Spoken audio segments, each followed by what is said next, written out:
Hello, मैं M किशोर Sardar Patel inter college से। आज हम लोग कक्षा 9 के बायोलॉजी के अध्याय नंबर 2 ऊतक के बारे में जानेंगे।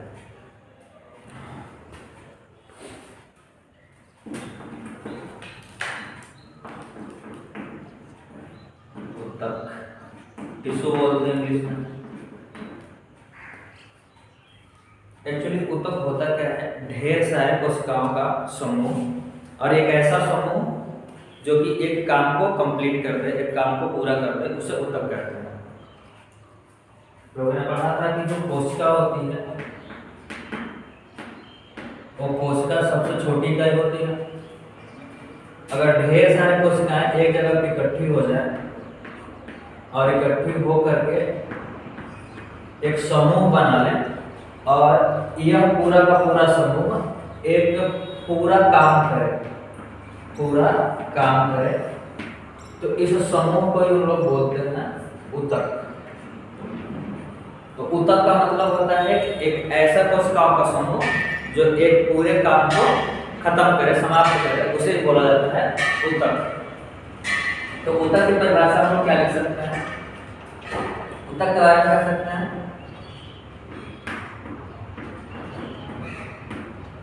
कोशिकाओं, और ये कोशिकाएं सब एक ही प्रकार की होंगी।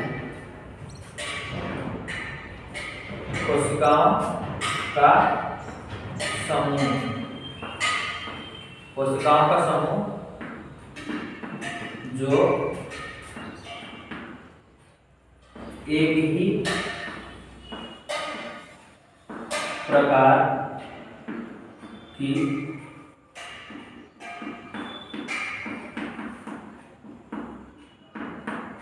कोशिकाओं से बना होता है। एक ही प्रकार की कोशिकाओं से बना हुआ कोशिकाओं का समूह ऊतक कहलाता है। कुछ एग्जाम्पल देख लेते हैं।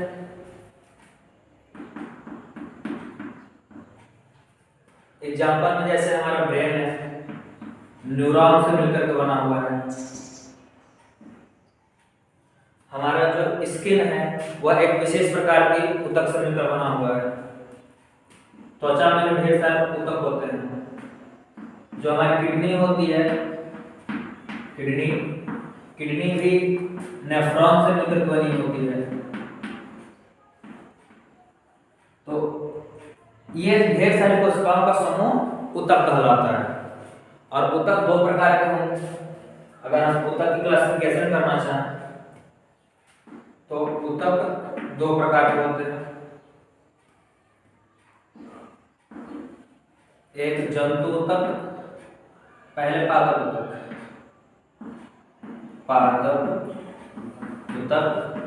दूसरा कौन सा?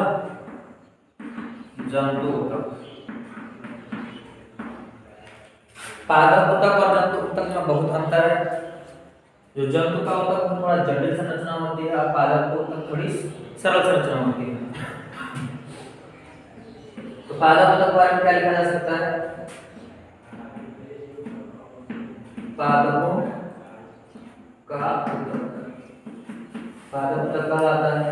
और जंतुओं का ऊतक जंतु ऊतक कहलाता है। अब देखते हैं कि प्लांट टिश्यू कितने टाइप के होते हैं।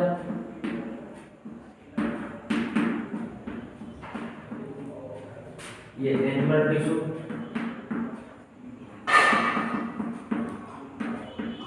प्लांट टिश्यू और एनिमल टिश्यू। हम पहले पादप ऊतक देखेंगे। पादप ऊतक क्या होते हैं?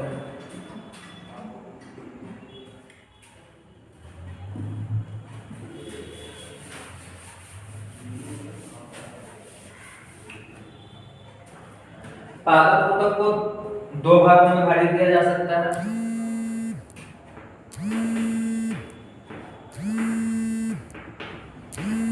पादप ऊतक के दो भाग।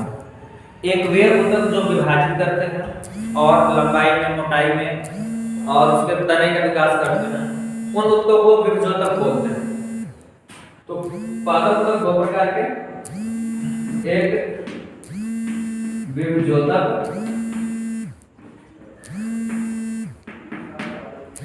एक विभजोतक ऊतक और दूसरे ऊतक स्थायी।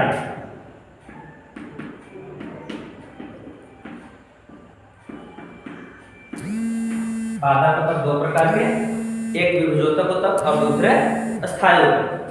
विभजोतक ऊतक क्या होते हैं? विभजोतक ऊतक के बारे में लिखा जा सकता है वे ऊतक जो हमेशा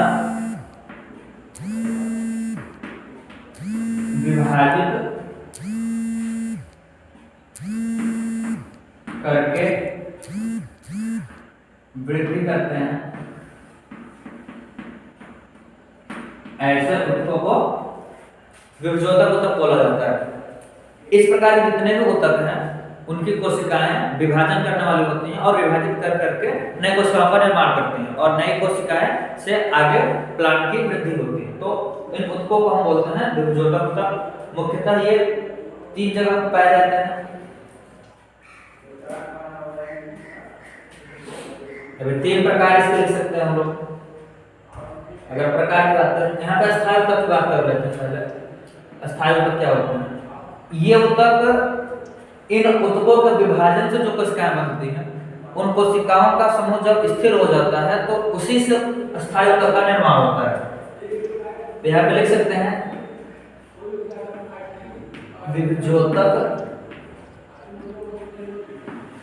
ऊतक के विभाजन के बाद, विभजोतक ऊतक के विभाजन के बाद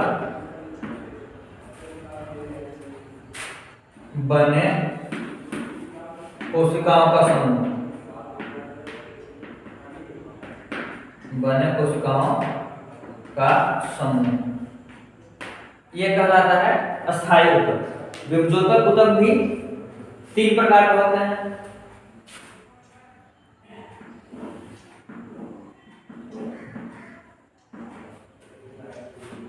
पहला शीर्षस्थ,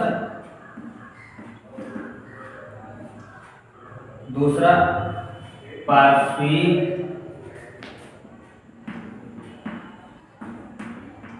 तीसरा अंतर्वेशी। 3 प्रकार के, एक शीर्षस्थ विभजोतक,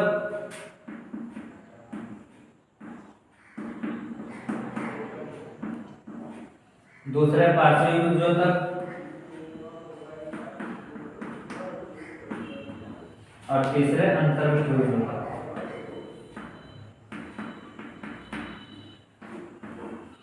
इनके काम अलग अलग है। शीर्षस्थ विभजोतक हमेशा टॉप पे यानी कि एपिकल पे पाए जाएंगे। कोई भी प्लांट हो गया उसके शीर्ष में जो ऊतक होते हैं उसको बोलते हैं शीर्षस्थ विभजोतक। हमेशा विभाजित करते हैं और जड़ों में नीचे की ओर जो वृद्धि होती है वो भी इन्हीं ऊतकों के कारण होती है। तो हम लिख सकते हैं कि पादप के लंबाई में वृद्धि करते हैं। इसके लिए लिख सकते हैं हम पादपों के शीर्ष व जड़ों में पाया जाता है और इसके अगर काम की बात कर लें, काम की बात ये होगी कायम वृद्धि करेंगे, लंबाई में वृद्धि कर लेते हैं। इनका वर्क एक ही है, लंबाई में वृद्धि करना।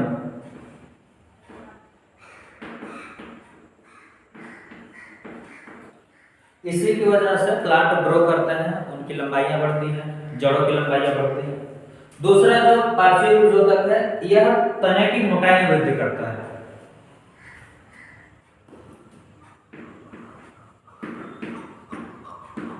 तने में पाया जाता है, तने में मुख्यतः और काय वृद्धि करता है मोटाई में। इसका काम है ये मोटाई में वृद्धि करेगा। और जो अंतर्पृष्ठ विभजोतक होता है ये ब्रांचेस में पाया जाता है। जैसे कि बांस के एक कोर को देख लें तो वहां से नोड इंटरनोड के बीच में जो ज्वाइंट होता है उसे ज्वाइंट से निकलता है ये छोर, और काफी तीव्र गति से वृद्धि करते हैं। तो हम उनके शाखाओं का निर्माण, इसके वर्ग में क्या लिख सकते हैं हम लोग, शाखाओं का निर्माण करना, ये काम है इसका अंतर्विष्ट विभजोतक का। और वैसे अंतर्विष्ट विभजोतक की अगर बात करें तो उनके पाए जाने को लेकर के, अगर एक स्टेम है तो स्टेम में यहाँ पर ये जो संधि होती है इसको हम लोग पर्व संधि बोलते हैं, और ये है पर्व। तो यहीं पर पाए जाते हैं और तीव्रता से वृद्धि करते हैं। अगर बांस की बात कर लें, गन्ने की बात कर लें, तो उनमें आपको जो इनके पर्व दिखाई देते हैं वो काफी तीव्रता से वृद्धि करते हैं, तो वहां पर ही पाए जाते हैं। और ब्रांचेस बनाते हैं, जहां से ब्रांच नया निकलना होता है, ब्रांचेस हमेशा पर्व संधि से ही निकलते हैं। तो यहाँ से जो ब्रांच निकलेगा वो पर्व संधि से जब निकलेगा तो आप हम कह सकते हैं अंतर्विष्ट विभजोतक जो है वो शाखाओं का निर्माण करता है। अस्थायी तक विभजोतक इतने ही है, एक शीर्ष में वृद्धि करने वाला, एक मोटाई में, और एक पार्श्व मतलब कि शाखाओं में वृद्धि करेगा या शाखाओं का निर्माण करेगा। अस्थायी ऊतक इन ऊतकों के वृद्धि के बाद होते हैं। अस्थायी ऊतक भी दो प्रकार के होते हैं, एक सरल अस्थायी ऊतक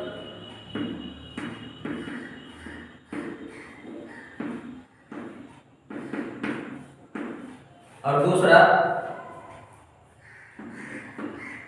जटिल अस्थायी ऊतक।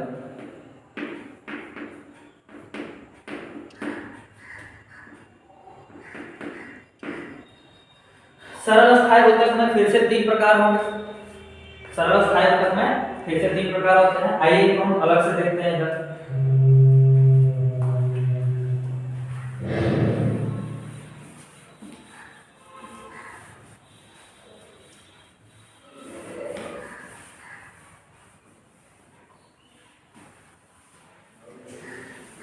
अस्थायी ऊतक के दो टाइप,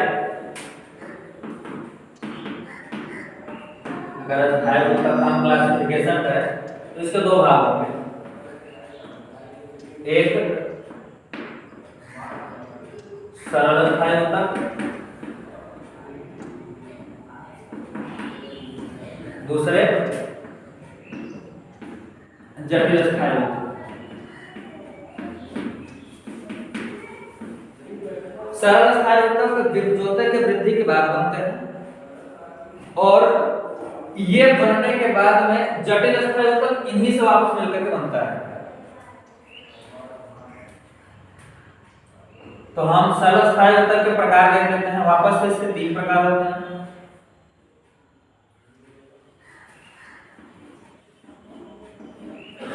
पहला पैरेन्काइमा, दूसरा कॉलेनकाइमा और तीसरा स्क्लेरेनकाइमा।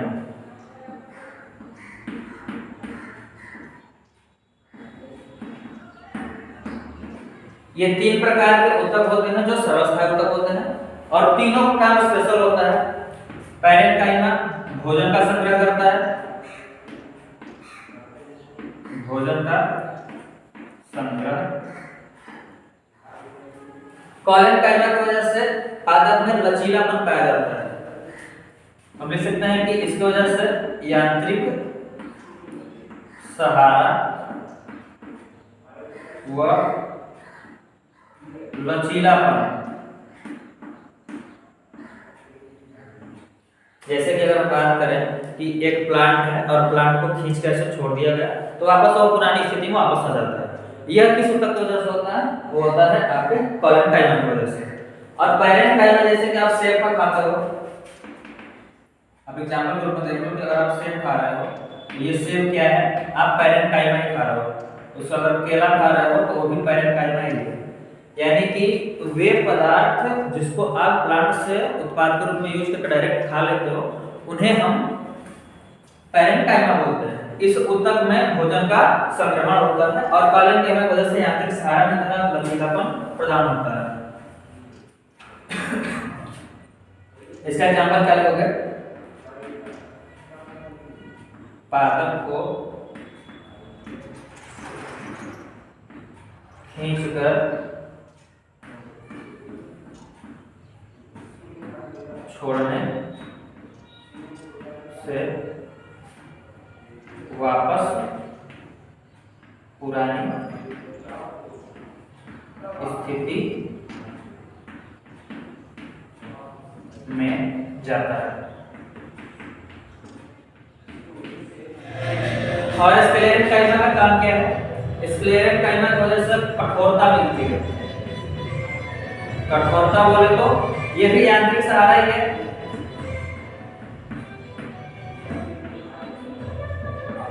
जैसे एग्जाम्पल में नारियल हो गया, नारियल का ऊपरी परत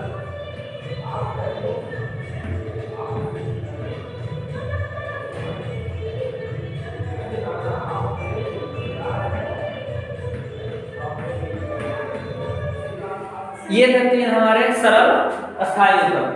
पैरेन्काइमा भोजन का संग्रह करता है, जैसे सेब और केला हो गया, आप खाते हो उसको। पैरेन्काइमा वाला भाग ही खाते हैं। पैरेन्काइमा की वजह से लचीलापन मिलता है, या फिर ये कह सकते हैं यांत्रिक सहारा देता है। यांत्रिक सहारा देने का काम स्क्लेरेनकाइमा भी करता है, लेकिन यह कठोरता, जैसे नारियल के ऊपरी परत की बात कर रहे हैं, ऊपरी परत में जो एकदम हार्ड होता है उस पर बात कर रहे हैं। और ये खासकर बीजों में पाया जाता है स्क्लेरेनकाइमा। जटिल अस्थायी ऊतक दो प्रकार के होते हैं।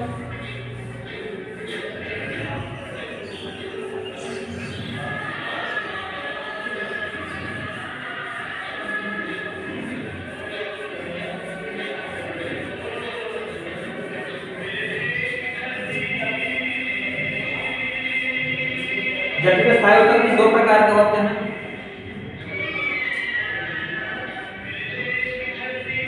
एक जाइलम, दूसरा फ्लोएम।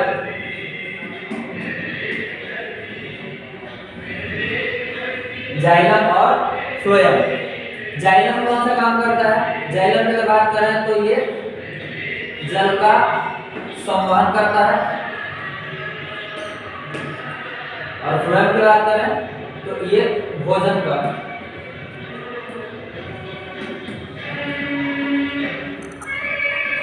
संवहन करने का काम फ्लोएम करता है, जबकि जल के संवहन करने का काम जाइलम करता है।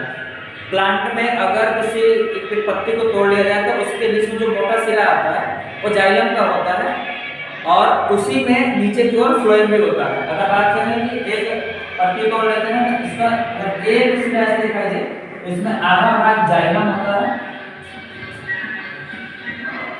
और आधा भाग फ्लोएम होता है। जाइलम और फ्लोएम दो जटिल ऊतक हैं जो कि प्लांट में संवहन, इनको अगर हम बात करें इन दोनों को मिलाकर के हम संवहन ऊतक भी बोलते हैं। इनको संवहन ऊतक। प्लांट में कोई भी चीज कहां से कहां पहुंचाना है, ये पूरा का पूरा काम संवहन ऊतक के द्वारा होता है। तो ये थे हमारे प्लांट ऊतक, इनके बारे में थोड़ी बहुत जानकारी हमने प्राप्त की। अब एक एक चीज की जानकारी हम डिटेल में जानेंगे, उसके लिए आप लोग